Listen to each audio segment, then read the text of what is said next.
नमस्कार दोस्तों। आज मैं सन 160 में मेरा चैनल है और अच्छा लगे सब्सक्राइब करना। आज मैं सबको विज्ञान का मूल अवधारणाएं बताऊंगा। पाठ का नाम है दोस्तों मूल अवधारणाएं। ठीक है दोस्तों, आज मैं यही पढ़ाऊंगा। तो इसमें सबसे पहले आता है इसमें रसायन विज्ञान। तो असलियत में रसायन विज्ञान होता है क्या? विज्ञान की वह शाखा जिसके अंतर्गत अणुओं, परमाणुओं तथा उसमें स्वभाव का अनुभव किया जाता है, उसे रसायन विज्ञान कहते हैं। तो मैं दोस्तों आज लिख देता हूँ रसायन विज्ञान। रसायन विज्ञान क्या होता है दोस्तों? विज्ञान की वह शाखा, विज्ञान की वह शाखा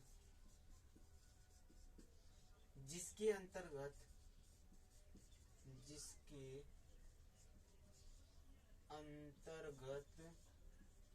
अणुओं और परमाणुओं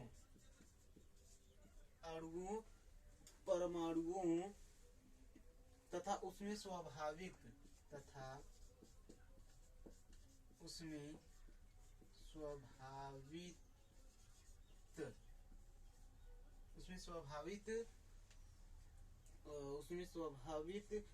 का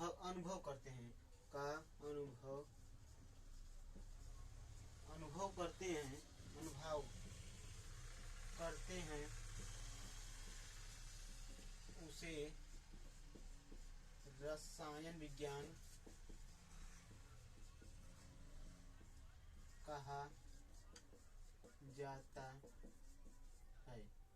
ठीक है, मतलब विज्ञान की वह शाखा जिसके अंतर्गत अणुओं, अभी मैं बताऊंगा अणु किसे कहते हैं और परमाणु किसे कहते हैं, अभी बता दूंगा। तो अणुओं, परमाणुओं तथा उसमें स्वाभाविक का अनुभव करते हैं, उसे रसायन विज्ञान कहा जाता है। तो रसायन विज्ञान को इंग्लिश में कहा जाता है केमिस्ट्री। इसको विज्ञान को साइंस, SCIENC साइंस। तो केमिस्ट्री साइंस। तो रसायन विज्ञान को हिंदी होता है विज्ञान की वह शाखा जिसके अंतर्गत अणु और परमाणु। अब बता रहा हूँ परमाणु क्या होता है। परमाणु पहले बता देता हूँ। अणु क्या होता है? परमाणु मतलब होता है, इसको इंग्लिश में कहते हैं एटम, ATOM, एटम। किसी भी पदार्थ की न्यूनतम इकाई को परमाणु कहा जाता है।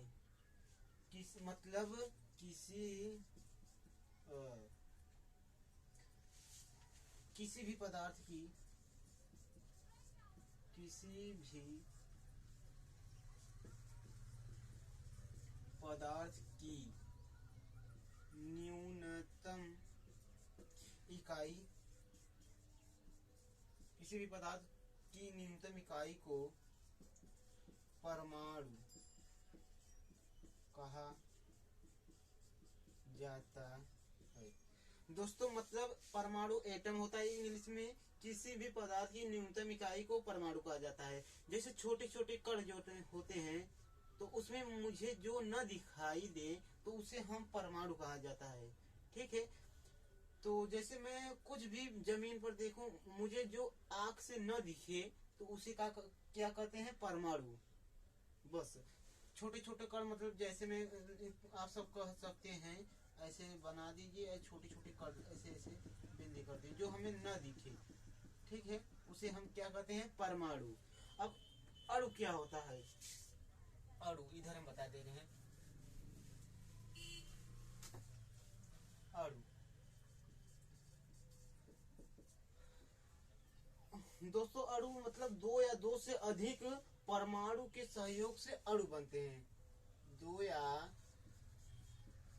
दो से अधिक परमाणु के सहयोग से परमाणु के सहयोग से क्या बनते हैं दोस्तों, अणु बनते हैं, अणु बनते हैं।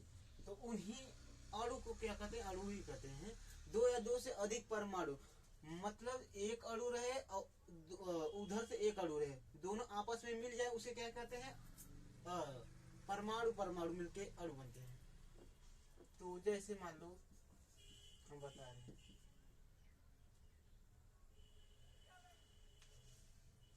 अणु हो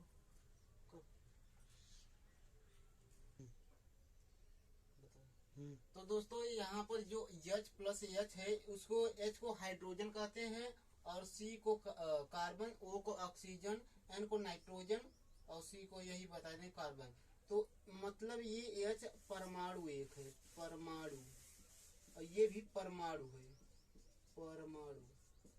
तो एक परमाणु और एक परमाणु दोनों मिल जाएगा, इससे क्या बनेगा, एक अणु बन गया। तो ये H2 क्या है, एक यौगिक या अणु कह सकते हैं, यौगिक या अणु। फिर यहाँ दोस्तों है कार्बन और ऑक्सीजन दोनों मिलकर क्या बन गया, CO। तो एक यौगिक बना ये, या अणु कह सकते हैं, अणु। ऐसे ये भी बनेगा, क्या बनेगा, यहाँ 2 N है, यहाँ 2 हाइड्रोजन है, और यहाँ 3 हाइड्रोजन, हो जाएगा 5। तो हम कह सकते हैं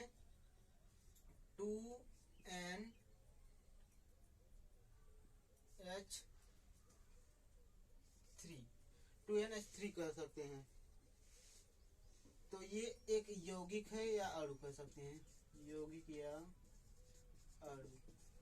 ये बनेगा C है और O है, CO, यहाँ 2 ऑक्सीजन है या 2 बना दिए, ये भी यौगिक या अणु है। तो हो गया ये अणु। तो आज मैं फिर उसके बाद होता है द्रव्य। अब द्रव्य क्या होता है दोस्तों, द्रव्य को इंग्लिश में कहते हैं मैटर। क्या कहते हैं दोस्तों, मैटर। इसका मतलब पहले मैं ऐसे बता देता हूँ। इसका मतलब होता है जो स्थान घेरता हो उसे क्या कहते हैं दोस्तों, द्रव्य। जैसे मान लो ये मार्कर है, मार्कर यहाँ धर दिए, तो इसका मतलब यहाँ जो स्थान घेरा है ये धरने पर उसे क्या कहते हैं दोस्तों, द्रव्य। ठीक है, जिसको मैं यहाँ हाथ रख दिया, तो इसमें जितना भी यहाँ स्थान घेरा है उसको मैं कहता हूँ, वो क्या होगा, द्रव्य। ठीक है, तो जो वस्तु स्थान घेरता उसे क्या कहते हैं, द्रव्य। इसका डिफिनीशन क्या होगा, जो वस्तु स्थान घेरता है उसे हम द्रव्य कहते हैं। ठीक है, जैसे मान लो चाहे जो ईंट मतलब कहीं हम रख दें, तो वो स्थान जितना मतलब जहाँ रखा रहेगा वहाँ वो स्थान स्थिति में वो अपना स्थान घेर लेगा। ठीक है, जो भी हो, जैसे ईंट या मेज या कुछ भी हो, या किताब, ऐसे पे आदि। ठीक है, तो जैसे मैं बता दूंगा, जैसे ईंट है, ईंट जैसे दोस्तों जहाँ रख दीजिएगा तो वहाँ स्थान वो घेर लेगा। ठीक है, जैसे किताब में जहाँ रखूंगा तो वहाँ वो स्थान घेर लेगा। और जो भी आप मन कर दीजिएगा, लिख दीजिएगा, आदि मैं कर लिखता हूँ। उसके आगे लिख सकते हैं या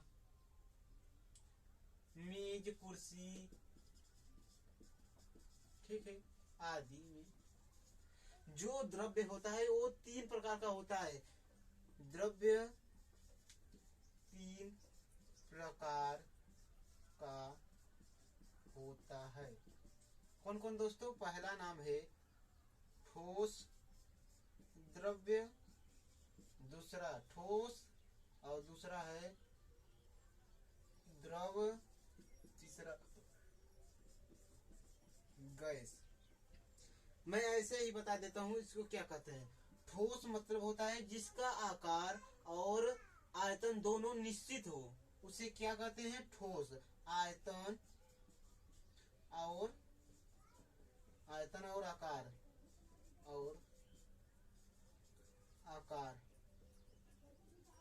आयतन और आकार दोनों निश्चित हो उसे क्या कहते हैं, ठोस कहते हैं। और इसका मतलब होता है जिसका आकार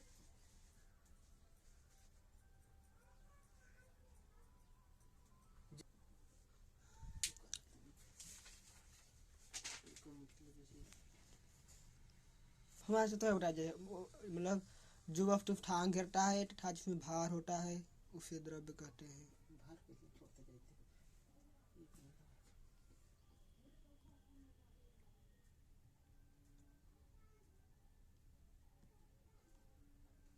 मिनट भाई 10 बस करो जाए। अरे